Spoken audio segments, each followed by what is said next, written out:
and then what was the other band? Oh, the Motherload band. So I think that Ethical's Motherload is just, dude. I feel like Method NA always just looks so good at Motherload. It's hard. Yeah, it's hard Since to the like first cup, when everybody was banning Motherload, and Method NA was just like, you know what, we're gonna practice this and make you ban it against us instead of our other good maps. That was, yeah, it's been true. Method NA just owns on that map. But are you not surprised that they left Warcraft open? Yeah, so this is the first time the entire weekend that Warcraft has not been banned. The reason that we've been seeing Warcraft getting banned so often in the other series is that it is bursting Necrotic Fortified in there. That is mean. That is a nasty combination of affixes that these teams, you know, is just so dangerous for them, and they've been avoiding like the plague. But teams of the caliber of Method NA and Ethical, I guess, are going to be equipped to do battle in such a hazardous environment. And speaking of hazardous environments, teams are already pulling, so let's get into it. Game number 1 between Method NA and Ethical. All right, so they already gathered this first huge pull here on both sides, and they're up to 22% trash 24. Looks like it's the exact same pull that they've been doing here, and both of the teams also committed their Bloodlust, and we also see a Mirror comp, so both of them running that Devil DK Hunter. That is great Sanguine management out of both of these teams. Really becoming neck and neck. Method NA start to edge out just a few seconds of an advantage coming into Sky Captain Crag. You saw those armies of the dead popped by all 4 of the Death Knights across both teams as Sky Captain Crag is starting to get dismounted off of his bird.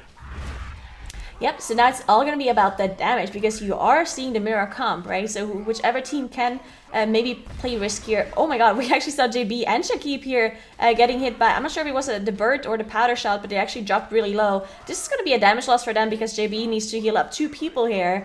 So he's definitely going to lose a little bit of damage compared to Ethical, who seems to be doing just fine there. Of course, we see one of the hunters, or the only hunter rather, in both of the teams, just baiting the bird poop there on the outside, so it doesn't spawn in melee. I find it interesting who's playing Hunter for both of these teams, actually. So Yoda going on that Hunter and Arrow going on that Hunter for Ethical. I would have suspected it was actually going to be Array for Ethical and Lip for Method NA, but kind of throwing a shape up. I wonder, like a shake up. I wonder, there has to be a reasoning, but it's probably just due to DK play, not necessarily to Hunter play, because Hunter in an MDI scenario, all the guys say that it's fairly straightforward as to how to play.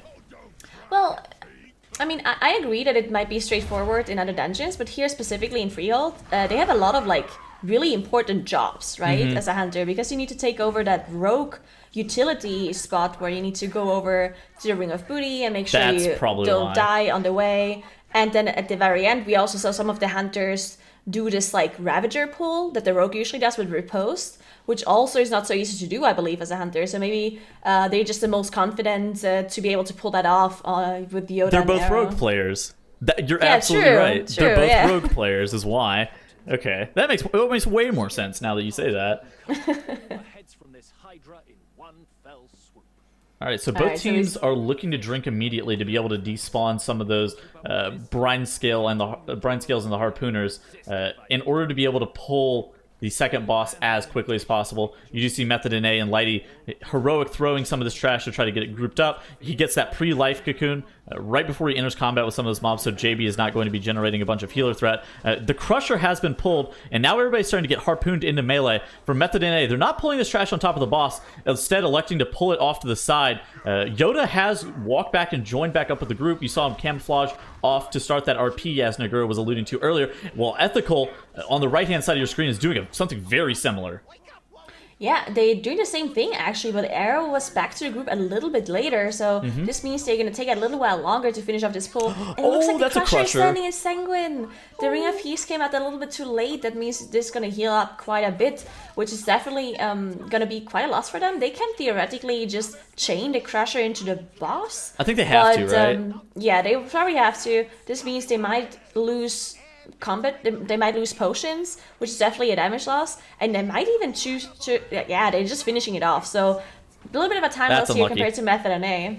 Yeah, that's going to cost them somewhere in the range of probably like 15 to 20 seconds or so, right? That's pretty bad. Method NA has already started an engaged combat with Captain Jolly and Captain Raoul. I suspect that they're going to pull some trash into the bottom 20-some-odd% of Jolly and Raoul, right? I think it would make sense. I mean, it's Sanguine, so we've seen teams not do that, just because these bosses are actually kind of hard to control, because they like jump around. but That is it's true. possible. They have grips and they have Ring of Peace to control it, so if they are feeling like it, we can definitely see some trash pull on top of this boss.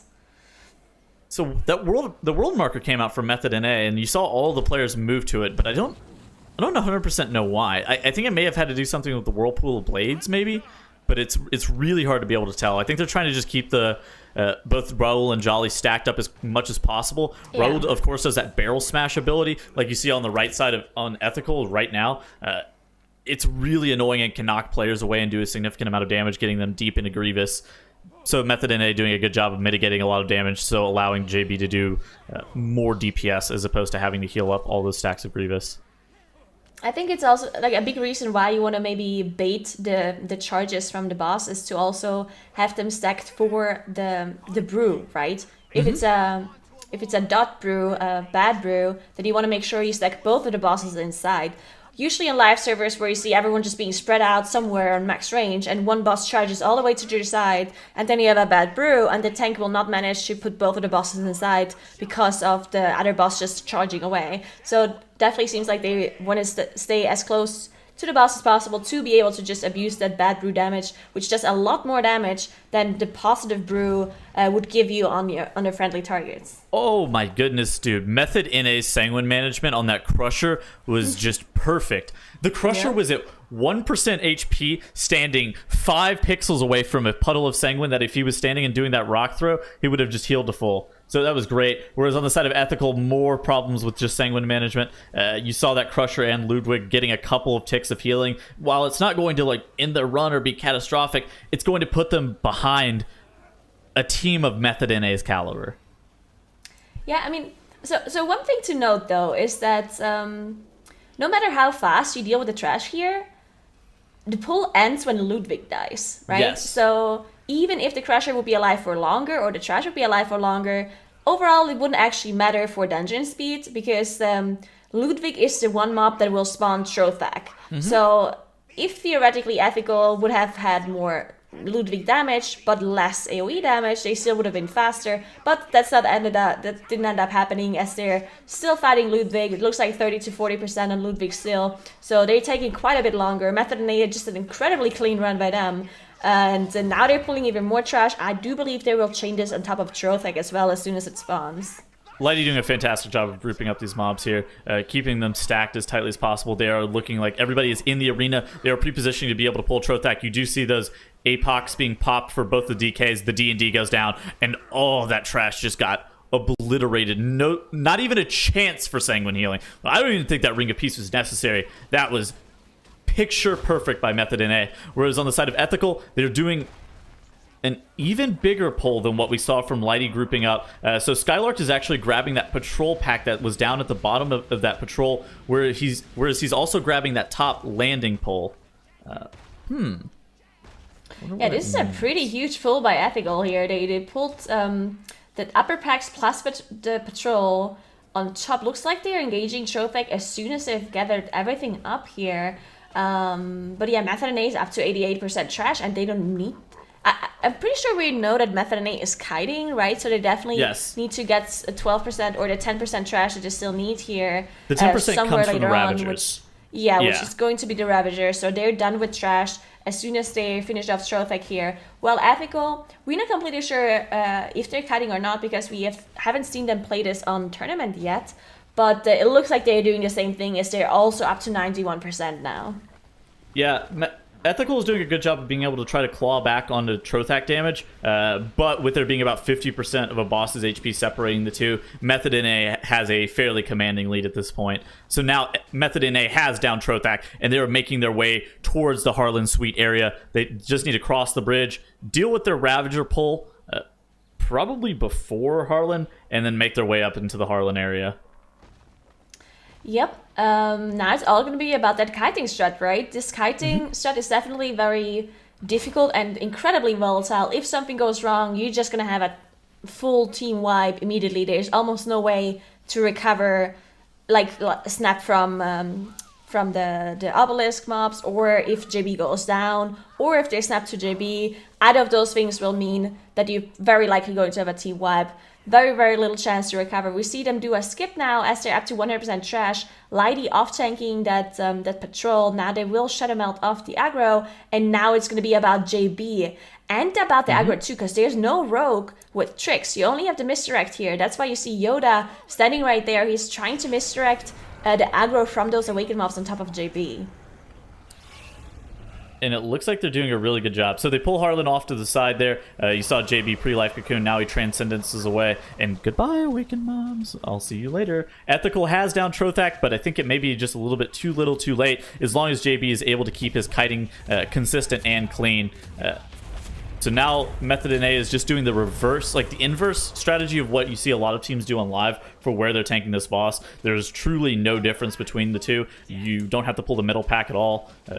And you're in a good spot almost regardless. Ethical has now started their Ravager pull, but again, like I said, it's all down to JB's kiting. He's doing a great job of making sure that he's staying out range. He ends up getting caught by Voidweaver Malthier's kick, but he's still out of range of the Blooded Corruptor, making sure that he stays within range of all of the other mobs, though, to not like have them teleport back to his group.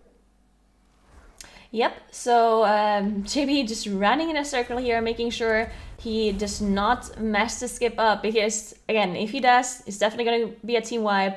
They just now use their Bloodlust as well. I think they... did it just get up now? Oh, it probably just got ready now. But we see Ethical having some problems on their side. I think they just messed up the skip.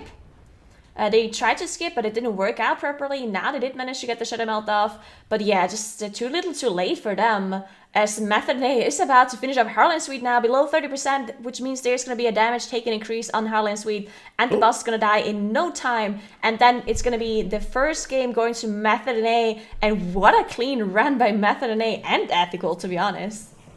Yeah, check this speed right now. The 11:25 run. Faster than their time trials. Oh my goodness. It's rare enough that we see people meet their time trial runs, much less beat it in cup play, Dratnos. Yeah. That's ridiculous. I mean, you know, sometimes we see it out of these teams that, like, okay, you had a bad time trial run. Yeah. You do better in the cup play. That happens. But, like, #1 by a mile in Freehold. Method NA their time trial time in Freehold was #1 by 2 minutes. And they have improved on that time in the cup play here. That is just ridiculous. I don't know what other words to describe it as. They are an absurdly good team, and that was an absurdly good run. That's right. Extraordinarily well played, and you know, continued innovation, continued practice, and when you're riding the high road of the bracket, you have so much extra time to get more practice in, and there's got to be a great change of pace on the side of Method NA as well, Nagura, since last season they were continuously fighting their way through the lower bracket when they had to fight up against Method EU constantly.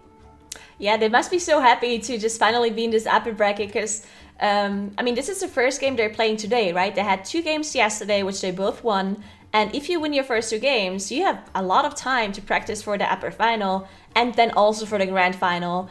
Well, being in a lower bracket, there's so much more pressure on you. You have to play a lot more games, and whenever you lose a series, you're just going to be out. So it's just a lot better for Method NA to be in this upper bracket, and it really shows how well they're prepared for these matches here as well. Just beating their own time trial time when they're already #1 in time trials, that is really insane. Yeah, absolutely incredible job by them. And Ethical was looking to be hot on their heels, but that's really just not enough when you're facing off against the #1 seed, you know, the 2-time defending champions in this cup and everything titles. It just comes down to Sanguine healing, right? Yeah. Both of these teams, they were hot on one another's heels. Their Method NA's timing was what is almost perfect for them, perfect for their run. Ethical would have had to have 0 Sanguine healing to be able to match that run. I feel like Ethical could have, but it's just somehow Ethical has a very good run and Method NA has a perfect run, and that is the differentiation that you have to be seeing whenever you are playing against these world caliber teams. Yep, and at that point, we start, you know, looking into what are the different things that can help Ethical start getting to that level, or, you know, what's the next step for them, really, Dratnos, when they weren't really making a ton of mistakes at all. Yeah, I mean, it's hard to tell where the gap is that you can overcome if you're ethical against Method NA. I mean, I think that they've been doing a great job this season of getting those routes faster and faster, getting them cleaner and cleaner. You know, we've been seeing a lot of zero death action out of them. So, you know, over the next couple months, they're just going to have to keep doing what Method NA does and just hit these dungeons over and over again and you know, keep innovating, keep practicing. Yep, and let's start going over, you know, what you have for us throughout that Freehold run. Yeah, so we saw that massive first pull coming out from both teams, 31% trash count all at once, and both teams executed it within a couple seconds of each other very quickly. So another point where Ethical did a pretty great job there. Method NA slightly faster on that. Lighty dropped to 1% health on one of their big pulls before the second boss. That was nearly the end of the run for Method NA there. If he died, I think that Ethical would have had the chance to win there, but at that 1% HP, perfectly calculated, he was able to live, as they'd done every time in practice, always at 1% HP. You know, anytime you're doing a dungeon run and you don't go to 1% HP, it means that you had extra health that you could have used and you were being inefficient. Oh, no. The Sanguine management from Method NA was also on point all throughout the dungeon, beautiful in the Ludwig room. We saw Ethical doing a pretty good job there, but Ethical had some healing on their big guy, which Method NA was able to avoid entirely. And with the kiting being good on the last boss, that's all that Method NA needed to have the best run I think I've ever seen in Freehold. And absolutely just tore apart their opponents throughout that. And let's start looking at, you know, what we have coming up on the horizon. The Shrine of the Storm will be coming up, and we saw a really strong run here by Ethical, Nagura. Yeah, so we saw, I believe, a zero death run even from Ethical versus Limit yesterday, which was pretty impressive. I mean, it took them 90 minutes and 40 seconds, which is a pretty long time, but it is a Shrine, and Shrine is generally a longer dungeon. And it's just really hard to do any sort of super risky plays. Like, it's almost impossible to play 4 obelisks in the last boss, for example, just because of the way that boss works with the different phases. So I think they definitely did play incredibly well there, which means that they have a chance to win against Method NA. We have not seen them play Shrine yet, but obviously Method NA was able to watch the Ethical strategy yesterday, and they could have said, okay guys, so we need to beat their time. And whatever they came up with maybe is actually better than Ethical strat. Yeah, maybe, and wouldn't be the first time, Dranos, that we started seeing, you know, Method NA really putting the, you know, the pedals to the metal to ensure that they're going to win every single matchup possible. If you put a time on the scoreboard and you say, hey, another team has done this time, and you give that to Method NA and you give them 2 or more hours, they will be able to do that time as well or better in the dungeon. It's happened every weekend. We saw a couple weekends ago like that, you know, they had a slightly slower Freehold than some other teams. And then by Sunday, they had the faster Freehold again because they just saw the time they needed to make and then they made it happen. And so, yeah, Shrine of the Storm, we don't know what Method NA is going to look like, but my money is still on them for this one. Without question, and it's just been the story of Method NA throughout the North America Cups as they have been so dominant. Let's see how Ethical can match up against them here as Shrine of the Storm gets rolling. Alright, so let's see how they do this very first pull here. That one is going to be so important because they pull so many mobs on top of the lantern and they snap everything. If something goes wrong or if they pull a living current on accident, then it can definitely cause a disaster here. So this is interesting for Method NA. They pulled all of the initiates that were in the starting area with this large pull. This is actually a pretty good strategy on teaming and a really good way that they're going to be able to get count. Whereas from Skylark on Ethical side, we saw them skipping a lot of those initiates. They pulled some of them, but they pulled way less. Yeah, so that's definitely interesting to see that they, you end up seeing the percentage now, right? 60% for Method NA, and they will even finish up this Templar. But this is probably why we didn't see Ethical pull the initiates, because they didn't want to have this Templar on top, right? While Method NA has to finish off this Templar by itself because it didn't snap properly, and this is costing them quite a bit of time. They will have the extra percentage here, 3% over Ethical, but usually dealing with a mob like that by itself is very inefficient, so maybe Ethical choosing not to pull that is actually better on their side. That was a fairly inefficient pull. Okay, so Method NA, we've seen them do Shrine of the Storm before. If you take a look on their side, you don't see JB. This is intentional. JB is actually not in the Nyalotha realm with Method NA. Instead, JB is in the AccuSeer room, starting the RP and preparing AccuSeer to pull, so that whenever his friends from the side of Method NA make it to AccuSeer, the boss is immediately ready to get pulled. Whereas Ethical, once they kill Voidweaver Mouthier in this room, it will take 20 to 30 seconds there for AccuSeer to even be able to spawn. So it's significantly less efficient. You do see Chompy, though. He casts Crackling Jade Lightning, and you can see on the far left-hand side, those droplets are walking in. This is going to be a really big damage conversion for area and shape to be able to just pop off on top of AccuSeer and do significant amount of damage to those. Where Method NA here is killing Voidweaver Mouthier, and she's not getting unsnapped from that lamp right now. She's still stuck up there. Please come down. There we go. Did manage to snap it down because obviously they want the portal right here. Theoretically, they don't need it, right? Because JB could just pull the boss and then they would all get out. But still managed to get the portal down there as they now engage AquaSeer and use that Bloodlust as well on the pull. Ethical also pulled all of the trash on top of AquaSeer and used the Bloodlust. They are, of course, slightly ahead as they finish off that trash, the first trash group, a lot faster than Method NA. But Method NA is going to have a slight trash advantage.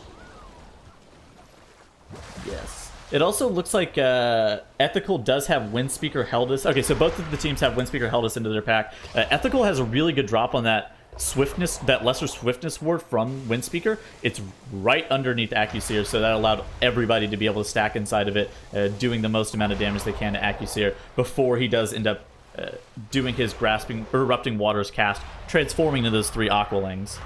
Method NA is caught up, though, and past Ethical.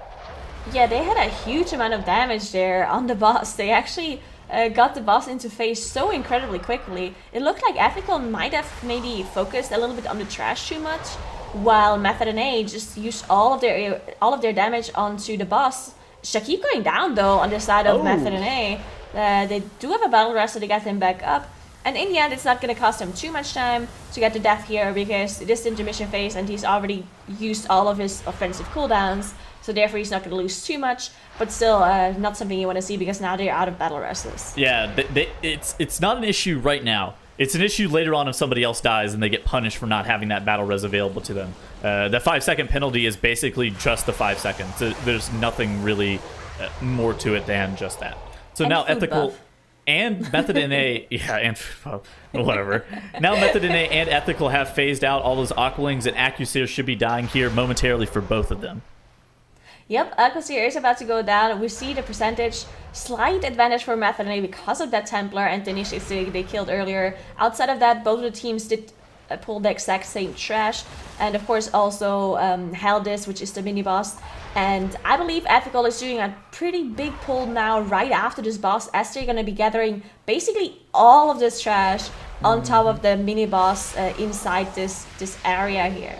So since it is teaming, they're going to be all 3 teams are probably going to be playing all 3 mini bosses: the Runecarver Sorin, the Guardian Elemental, and Windspeaker Heldus. Of course, Windspeaker Heldus has already gone down. They got really good efficiency of cleave with AccuSeer by both teams. Ethical's DKs now dropping their D&Ds. You do see that Bloody Demon and Fell Barrage coming out of Arrow. Everything has perished very quickly. Looks like Method NA is doing an even bigger pull. Did he pull the Did he elemental? just tag the Guardian Elemental I think too? he did. I think they're pulling the Guardian Elemental and they're abusing the ward, which does reduce the damage taken by everybody if you just stand in it. There we go. So this is insane disgusting. pull.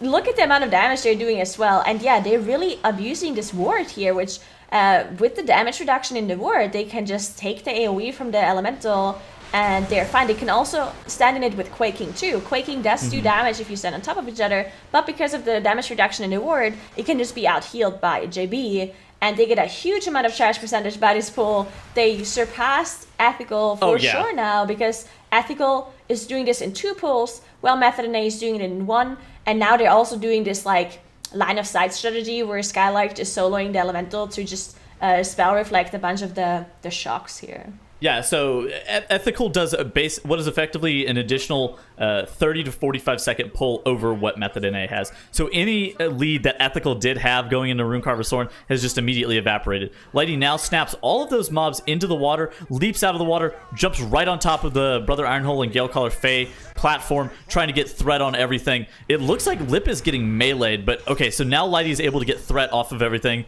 by a very fortunate Twilight Devastation proc. You could see he's doing 300k DPS, but all of those mobs got ripped immediately off of Lip right back onto Lighty. That was very fortunate, I think. I just love this so much. So they're basically, right after Aquaseer, they do this huge pull where one of the DKs uses their AoE cooldowns. They pull 2 mini bosses and every trash bag there is. And then as soon as it dies, they Lightfoot Potion again, take everything and put it on top of the boss. Just like 2 huge pulls back to back.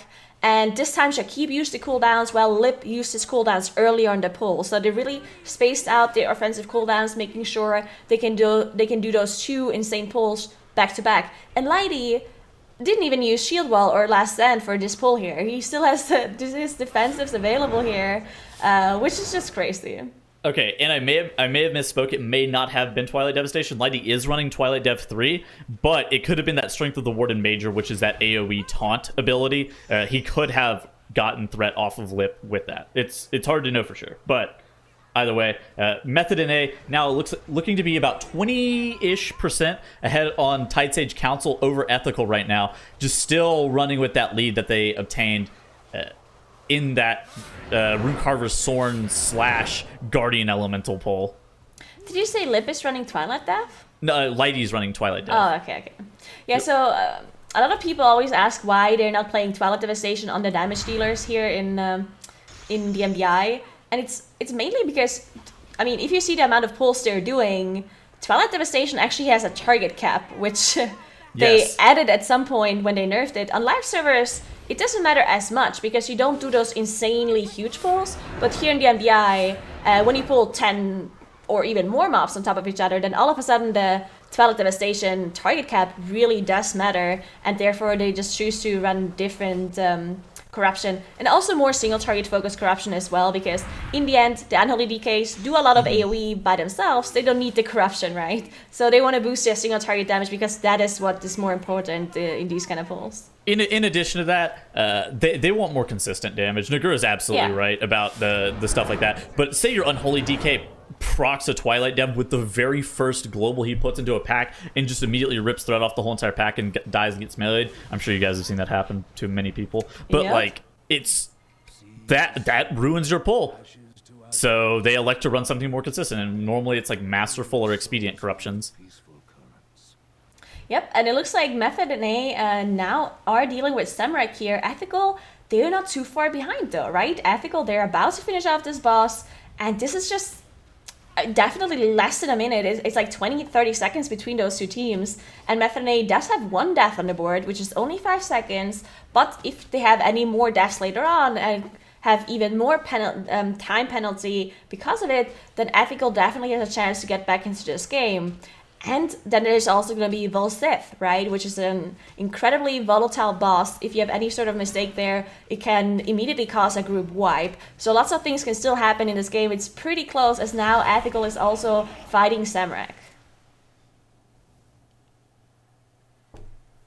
So it looks like Method and A here are running all the way through. They're probably going to be looking to use a group Shadow Meld once they do make their way. JB does pop that Lightfoot Potion to get him in position to be able to drop that Ring of Peace to where all of the mobs are far enough away before popping that Shadow Meld, dropping out of combat, immediately drinking, eating that Fish Feast. Where Ethical saving their Shadow Melds by doing this strategy we've seen. The Skylark does snap Samrak at 8% health or so. But I think what Method and A just did was definitely faster, like Nagura was saying. Yep, using the Shadow Meld is just going to be faster.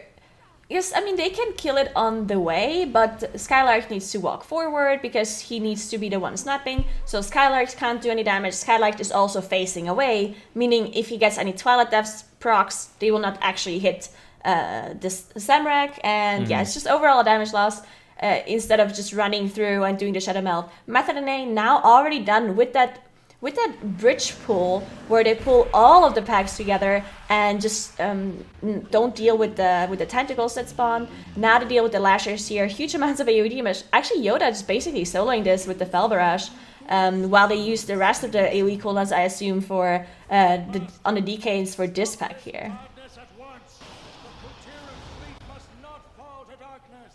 So Method NA now starting to pull ahead even further. They did start the RP on Lord Stormsong before engaging those Abyss Dwellers to make sure that they mitigate their downtime. So you do see Lord Stormsong shooting that bolt at Rexar, now becoming active for the group to be able to DPS through. It's important to look and see what defensive cooldowns that Method NA does have available. They have an AMS on Lip. They have a Metamorphosis on Yoda. They do not have an AMS on Shakib. That means that 2 out of their 4 members who are likely to get mind controlled here do not have a way of immuning it in the form of JB and Shakib, whereas 2 of them do. Unfortunately, Shakib gets MC'd there. Yeah, that is actually the worst target to be hit by that. It looks like he probably needed to use the AMS on the lashers because he got fixated a lot, right? So they probably make the call to save the AMS and just out-heal it. But of course, if you get fixated a lot, then you drop incredibly low, then you just have to commit that AMS. And unfortunate for them that it just hit Shakib instead of Lip or Yoda, which had those immunities available. Now on Ethical side, they actually have both of their AMSs available, and they also used Meta on Arrow to be able to actually immune it. So they did not get the Mindbender on their side. So something, Yoda does get MC'd now here too. So something that you can do whenever you get mind controlled, especially on a Quaking week, like is active currently in the Shrine of the Storm run right now that we're seeing, is you can stack up on top of your friends, and if you stack up with multiple of them, you should be able to get broken out immediately from that mind control just via Quaking. Or you can let explosives go off too. Both of those things work. Yep, that's definitely a possibility now, and we see just how close this game is still. There's only a 13% boss HP difference here between those 2 teams, while also 5 seconds in favor of Ethical, right? So something that you do need to consider for later on as well. Both of the teams do have battle rests available in case something does go wrong later, but it's going to be all about that Volsith fight. And if they played cleanly, both of the teams should be able to one-face the boss, even on a Tyrannical environment. But if something goes wrong, if the healer loses the buff, or if someone dies, it's definitely a possibility that they're not. And that would just straight up mean that the other team who is one-facing wins, right? Yes. No matter which one is ahead at that point. Absolutely. In addition to that, you do not see like a difference in terms of count between the 2 teams. The difference between 85 and 86% enemy forces count doesn't make any difference in terms of how many mobs they need to pull, or like pulling the middle pack on top of the boss or anything that's like that. So it looks like Method NA is definitely going to start out on a stronger foot. Both teams do have double obelisk, and that's going to be Urgroth plus the Blood of the Corruptor. It'll be interesting to see how the teams are going to play that. Yeah, so I do assume they are going to be focusing down one or the other. I think we actually saw Ethical not do that. I think Ethical actually... the last time we saw it, they saved their Bloodlust in a pool, they did not commit it, and they didn't actually focus either of their Awaken mobs. They were just focusing all of their damage onto the boss, and then dealt with their Awaken mobs in the intermission phase. Yes. Now we'll see if Method NA does do the same, as they're gathering up 2 of those eel packs here. The eel pack's not actually affected by any of the affixes that we have right now, well, except of teaming percentage, of course, so it shouldn't be a big deal. But you definitely want to pay attention a little bit, as Lighty actually gets a lot of stacks here. But that Ringer piece does come out. You do see Lighty kind of walking away from those eels, allowing them to get grouped up even tighter, pulling them all straight into Volsith. You are going to see these Death and Decays coming out once Urgroth, Breaker of Heroes, does walk on top of Volsith for Method NA, and those eels evaporate immediately. Volsith's health does drop pretty quickly. Now they have to move out of the Urgroth Dark Fury. Okay, so they just pulled the middle pack, but that was on accident. Okay, no, so the pack will so. reset. It's not a big deal. So whenever you go into the intermission phase, you can pull that middle pack. The cast can go off and wipe you, but once you do go into the intermission, the whole entire pack resets. Yeah, and I think we've even seen some teams actually abuse that middle pack resetting for the tank to just get away from the Awaken mobs. We saw them just charge onto those middle denizens right before they got into the mission phase, just to like get some distance between their wake 'em ups and themselves. But looks like Ethical actually got the boss slightly lower, actually 77% on their side, while Method and A only got it to 80%. It still means they can one-face it on Method and A's side, but it's gonna take them slightly longer compared to Ethical. Both of them saved their Bloodlust, and they saved their armies on the Unholy DKs. And now we'll see who can deal with those Awaken Ups faster and can actually engage the boss faster. This is incredibly close between those two teams right now. Okay, so Method and A should be finishing up their realm right now on Volzith. You see Lighty swimming out into the water, trying to group up these eels as quickly as possible. Are they going to pull this with the middle pack into Volzith, or are they just going to do it? In segmented pieces? It looks like they're positioning to do it all into Volzith at once. That's why Lighty tagged the middle pack, and that's why he walked into it. So Volzith was already pre-positioned next to these Forgotten Denizens to allow melee kicks to come through. Now you see all of the damage coming out of the side of Method and A. JB is in that way of the crane. You see him glowing that light orange color. Everybody moving out of that silent suppression zone, but there are three range kicks from the double Mind Freeze and the Disrupt for Method and A. They're doing a really good job here. Volzith the Whisperer dropping sub 25%. Wow. They need to make sure they one-phase it. Wow, if they can pull this off and actually one-phase this boss, this is incredibly impressive. They're pulling the middle pack on top of Volzith with eels and one-facing the boss at the same time? Goodness. That is incredibly impressive. Not even just focusing down the denizens, they're just AoEing them down. Now they only have to finish off the tank denizen here, and they're gonna be done. What an incredibly fast run by Method and A. Wow. 1751. Under 18 minutes, Method and A just obliterated that Shrine of the Storm and takes the 2-0 sweep, sending them on into the grand finals. And Dranos, they're like lightning in this dungeon. We had some long series earlier, and now they're just saying, all right, let's start speeding this stuff up a little bit. Yeah, this shrine here was faster than like Junkyards in some other series.